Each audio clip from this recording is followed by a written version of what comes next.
চলো আজকে একটা কিউট বেবি থিমের উপর কেক বানানো যাক।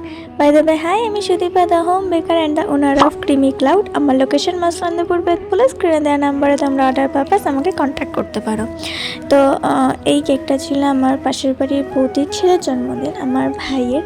তো কোনো আমাকে ডিজাইন দেখে দেয়নি, শুধু ফ্লেভার বলেছিল যে ফ্লেভারটা ম্যাঙ্গো ফ্লেভার করিস, আর তাছাড়া এতে কোনো ডিজাইন আমাকে রেফারেন্স কিচ্ছু দিয়ে দেয়নি। তো আমি আমার মতো করেই আমি করে দিয়েছিলাম।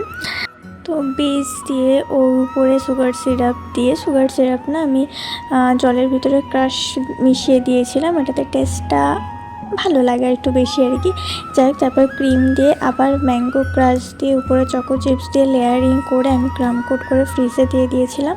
তো তারপর আমি ফ্রস্টিং করে নিয়েছিলাম। আর তত দিন যাচ্ছে আমার আস্তে আস্তে ফ্রস্টিংয়ের হাতটা খুব ক্লিন হচ্ছে আর কি। ইয়েগুলো তোমরা দেখে বুঝতেই পারবে। বেসটা এবার হালকা শেডিং মতো করতে চেয়েছিলাম আমি, বাট তাও এই কালারটা একটু আমার কাছে বেশি লাগছে, বাট ভালো লাগছে। তো এই ছিল কেকটার ফাইনাল লুক। তোমরা অবশ্যই জানিও কেকটা কেমন হয়েছে। আর এটা সম্পূর্ণ আমার মাথা থেকে বের করা আইডিয়া। তো দেখাবে নেক্সট ভিডিওতে। Till then ta-ta and follow for more.